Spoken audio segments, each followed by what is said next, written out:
You are listening to Claret and Blue, an Aston Villa podcast brought to you by Birmingham Live.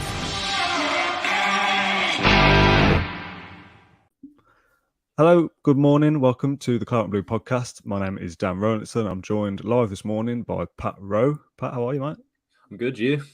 Yeah, not bad. Stressful morning for us. Fixture release day. Happy fixture release day, if this is one of those things that excites you. Dan said it wasn't, actually. He said it's not one of the things that excites him. So it's not like the shirt release. Yeah, I saw that. Shirt releases, squad numbers, and fixture release is kind of like this mini thing for fans. I mean, it doesn't do much for me, fixture release. I said it last year. I probably said it the season before. Villa play everybody twice. Yeah, like spoiler alert. You know what I mean? If we kind of look at the run-ins and stuff and how things might be difficult, but that's depending on context of what kind of form we're in at the time. So to me, I'm kind of writing out these numbers going, we play this club on this day, and I kind of think, okay, like we'll kind of see what happens when we get there, kind of thing. But we're going to be here for the next 10-15 minutes or so to chat through some of the key moments, I guess. Boxing Day, start of the season, end of the season, that kind of thing. Mm-hmm. Should we look at the first 6 fixtures then? Should we start with the obvious point? Flash them up on screen then. Villa's first 6 fixtures: Bournemouth away on the opening day of the season, Everton at home, our first home game, Palace away, West Ham at home, Arsenal away, and Man City at home. And obviously, all these fixtures are subject to TV changes and they'd possibly be different dates as well. But I like it when you see the start of the season being home away, and it's all nice and even as it should be. No game cancellations or anything. But yeah, Bournemouth first day down on the south coast. Is anyone else thinking Rudy Gestede in that horrible yellow shirt? Immediately, what my mind went to, it wasn't that the relegation season as well, so I don't want it to be a bad omen. But yeah, if we see Watkins rise up and it's a 1-0 from a corner, then we should probably start to worry. Yeah, I'm just happy it's a terrible run in to start it. I mean, we've got Arsenal, Man City there, but hopefully we can get some points on the board before we face them. Yeah, I think that's a decent start, all things considered. I mean, I'll just flash it up again because I'm going to keep forgetting them. Based off last season, a promoted side early doors, flashbacks to Watford. Everton at home, decent, depending on last year. Obviously, struggled a little bit, or struggled quite a lot, actually. Palace, again, has kind of matched us. West Ham, a side that we want to be competing with. And then obviously Arsenal and Man City are a little bit ahead of us. But, you know, if you start those first couple of games and you're on 7 points from the first 3, let's say, yeah, I do think that's a pretty decent start, especially the home games, Everton and West Ham. Interestingly, that Bournemouth fixture from a couple of years ago, I think we finished the season with 17 points. So obviously, we got 3 points on the first day, so we only got 14 points from match day 2 onwards. I mean, that is grim, isn't it? If it is anything like that. Those fixtures not bad. Scream to me like I will get a few results, hopefully get a few results to start with, and then you get to the Arsenal and Man City games, and it gets to the classic Villa one when you're like, let's be a good marker of where we are. Maybe we can get a result against the top 6 solid, and then we just get done about 3-0. But yeah, hopefully we can start getting a few results against the top 6. That was our main downfall last season, I think. Yeah, we're kind of going to jump around a little bit all over the place. I haven't managed to make a graphic yet for the end of the season, so bear with me while I'm just going to have to read them out to you. Let's go with the last 6, I suppose, makes sense. Fulham at home, April 25th. Man United away, Wolves away, Tottenham at home, Liverpool away, and Brighton at home on the last day of the season. Quite like ending the season on a home game. Seaside as well. Oh, no, the Seaside's at home. What am I on about? Yeah, exactly. That's a pretty tricky end, isn't it? Man United away, Wolves away is obviously a local rival. Tottenham and Liverpool back to back, and Brighton obviously pretty decent side.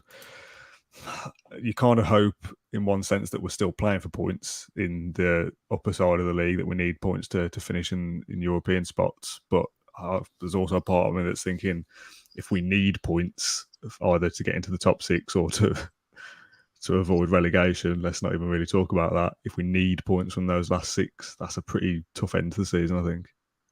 Yeah, I think if we get to that stage of the season and we're needing points from those games, I think something's gone drastically wrong, especially with our recruitment, which I think is going to carry on throughout the summer. Obviously, the window's only just opened. But yeah, if we're having to go to United, Spurs, Liverpool in those games and get results, then I don't even think Gerrard would be in a job at that point because he's going to be heavily backed. He has been heavily backed already, and these players are coming in. They're They're Champions League quality players, and I don't think we should be anywhere near it, to be honest. Yeah, we won't. Yeah, this is the season as like do or die for Villa, I think, in terms of pushing on. I don't want touch wood again. I keep saying touch wood, keep jinxing things, but yeah, I don't think we'll be involved in a relegation scrabble. If we are, something's gone terribly wrong. Yeah, if we're needing points from the last 6 games, it's points to get into Europe or to solidify ourselves as hard as possible. And like you say, I don't want the kind of season to fall apart in those last 6 games. Either way. What are we going to do without Trezeguet at Fulham at home as well? Like, no Keenan David, no Trezeguet. Yeah. What are we going to do? It always feels like we play a promoted side first game of the season or first couple of games. We had Fulham, didn't we, a couple of seasons ago behind closed doors. Obviously, Watford last year. There's got to be more for me to even have thought that, but on the spot, I can't think of any. It's a tricky banana skin, isn't it? You kind of look at that as a semi-decent start. Bournemouth away, Everton at home, first game, and I'm kind of thinking, 6 points there. Let's start the season with a bang. But it's kind of got Villa going down to the seaside, all happy in the nice sun near a bank holiday or whatever, and losing and kind of being all miserable. But it does seem like we play promoted sides early on quite often. Yeah. Hopefully I'll be in Benidorm for that one. So even if we do lose, I'll just be I'll be in the sun, so it won't matter. But I'd rather play Bournemouth than a Man City where Haaland walks off with the match ball. So it's just one of those. I've kind of erased last year's one out of my mind. So people were talking about, we're playing another promoted side again. I was like, what promoted side? But I just erased that target performance and from my mind. But yeah. Hopefully, we can just get a result there. I feel like Gerrard will be ready. First pre-season in charge. You won't want to mess around. I don't think banana skins will happen this time, hopefully. There's a fly in here. Massive fly. It's a wasp. Is it? Bloody hell. Let's get some graphics up so I can swat this fly away. Aston Villa versus the Midlands. That is the one I'm looking forward to, that first one. 8th of October on my birthday. Yeah. Hopefully your birthday. Yeah, nice. There's never a game on my birthday. It's always an international break. So this is a first. There's a World Cup in my birthday this year, which we'll talk about in a sec. Forest, Wolves, and Leicester are local rivals, I guess. I don't know whether you really class any of these as derbies. I suppose Wolves is the closest one to being a derby. Obviously, no Blues or Albion this season. Forest is the one, though, isn't it? Really, that's kind of the point of throwing this graphic together. A side that we've not faced in the Premier League in our lifetime as watching. I was alive the last time now in the Premier League, but I was 5 or 6, I think. So Forest is obviously, again, for work purposes, one of our local teams. So that's interesting to match up against them. I actually think Forest will have a decent season. I think they're kind of pitted to go straight back down, but I think they'll do well. They're kind of the key fixtures, I guess, though, in terms of those derby games. Couple early doors. I think we don't play Wolves till 2023. The first game against Wolves is the kind of like the halfway point of the season. That first game in January, and the Molineux game in basically the end of the season at the start of May, which is a bit of a shame, really. We kind of want those games early doors and to get points off them. But yeah, Forest, the one you're looking forward to there. Yeah, definitely. I've been to the City Ground. I was there for that. I think it was 1-0 against 1-0 against them. Scott Hogan scored, I'm pretty sure. Sat in the Forest then we were in the Championship. So yeah, I've been there before while I was at uni there. That's the one I'm looking forward to. Hopefully I can go down and see my mates there. Obviously Wolves and Leicester. Was it January we play Wolves?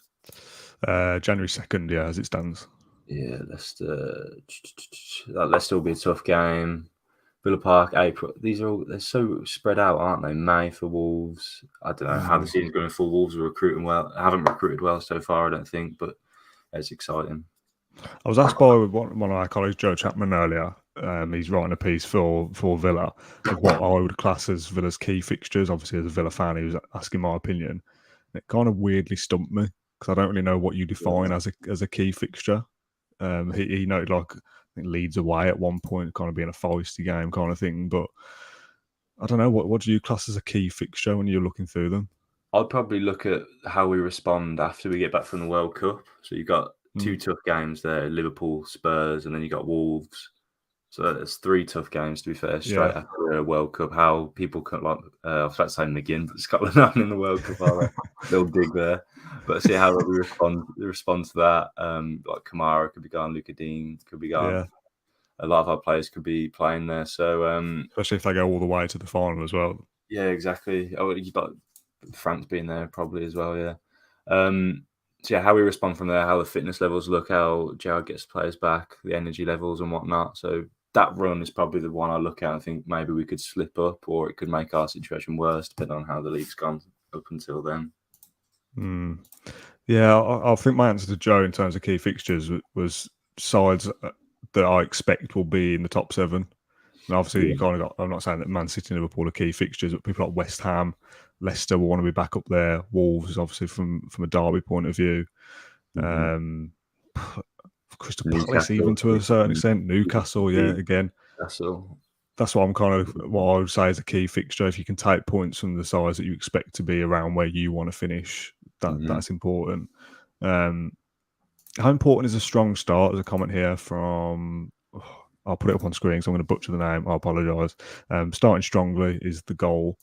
How important is that when you look at those first 6? What would you set as like a minimum points target that you'd be happy with? There's 18 available there, of course, from that first 6.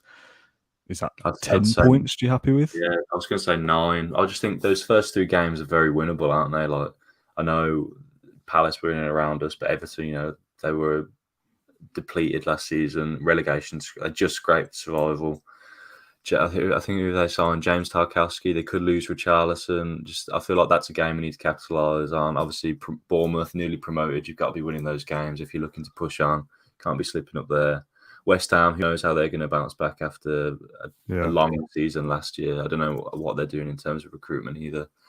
Those, I feel like we do need to get at least 2 wins from the first 3 games. And then, as I said earlier, it'll be a good marker to face City and Arsenal. But last season, we do need to start converting those top 6 teams into a few wins, shock wins, or just solid performances. I feel like there was a few games last season where we could have got something and we didn't.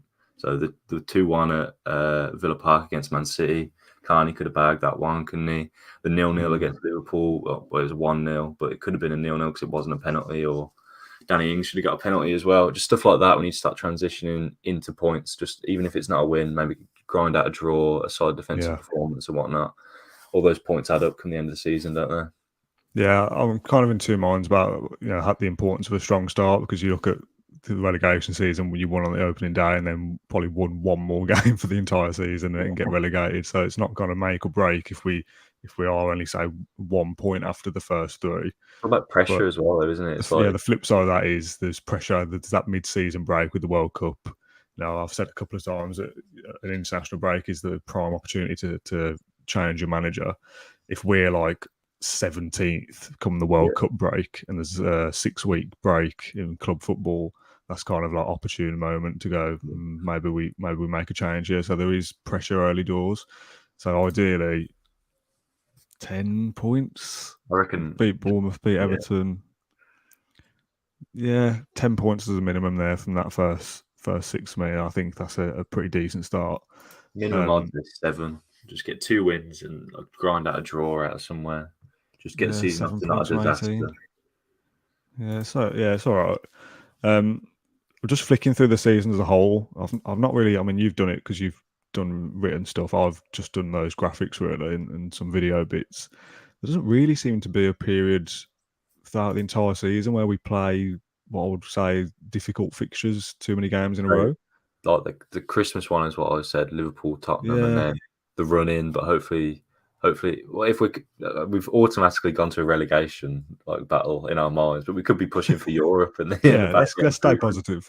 We could be going to Old Trafford, needing 3 points to leapfrog them into Europe. That's better.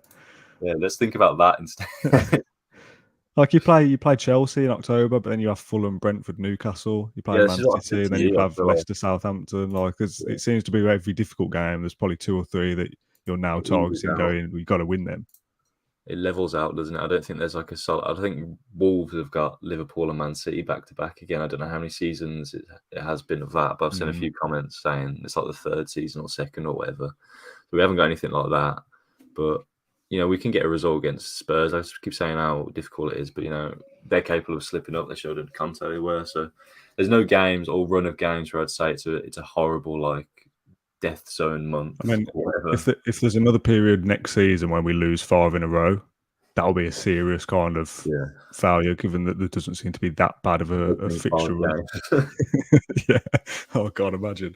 Beat Bournemouth and then lose the next 5. I mean, that would be peak Villa, wouldn't it? This kind of is, we're going to wrap up in a second anyway, but this kind of falls into like my match preview territory thinking, where we kind of get to a point where we're just guessing about what might happen and trying to guess what might happen next April.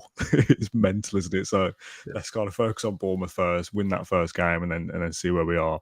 Matt Smith says top after 2 games. Yeah, that's what we want. Win the first 2 with a couple of goals and have a good start and take from there. I'm not going to kind of get bogged down in the fixture running in March, April, May, because it's miles away. Just finally, your first fixture announcement, fixture release day. Have you enjoyed it as a journalist? Yeah, it's been stressful. I kept thinking I was going to press publish on everything that I was doing, kind of like schedule things and whatnot. But no, it was good. I think working on it, covering it a bit. I did Wolves, so I wasn't on the Villa stuff, but it's made it. It has brought the fixtures into a bit of a Christmas pre-season thing for me, like the squad numbers and whatnot. It was exciting to cover it, and usually I don't get excited for the fixture release, so yeah, it was good. Yeah, I think if I was just a supporter and I saw it on my phone come through at 9 o'clock, Villa play these 38 fixtures, I go, oh, yeah, cool, all right, yeah, Bournemouth first day, nice one, let's go. Whereas when you work on it, it is a little bit more exciting, I guess. We get it embargoed early, so you get the email saying here's the fixtures, and I'm then running around making graphics for Leicester Forest and Wolves, and running around mental trying to get all these things ready for the 9 o'clock thing. So congrats to all the social media and the journalists out there who managed to keep to the embargo and get things out on time. It's stressful, but privileges of the job, of course. Josh says it doesn't really matter the order we play these teams. I never get hyped up about fixture release day. I'm not bothered. And I kind of agree. We play everybody twice, and that is that. Me and Matt are doing some filming today. Some of the eagle-eyed viewers will notice there's no kits or anything behind me. I've got rid of all my lights and stuff. We're doing some filming, some kind of generic story bits. I think we're doing a piece about David Unsworth. I don't know whether you remember him. Joined Villa and then left like 5 days later. Yeah, isn't it his wife? Yeah, so we're doing a few like old stories and retelling them, and a few different kind of topical podcasts to supplement the summer's content. Obviously, we'll be back with any breaking news in terms of player recruitment or sales. And then, pre-season starts 3 weeks, is it roughly? Warsaw, I think, the first one. So, soon be back talking about games rather than Excel spreadsheets, basically. So, Pat, thanks for your time. As always, let's crack on with the rest of the day. Cheers for watching, everyone, and we'll see you again in a couple of days. Thank you for listening to Claret and Blue, an Aston Villa podcast. If you enjoyed today's episode, then please do let us know. We love hearing your feedback. We'll be back soon with another episode, but until then, up the Villa.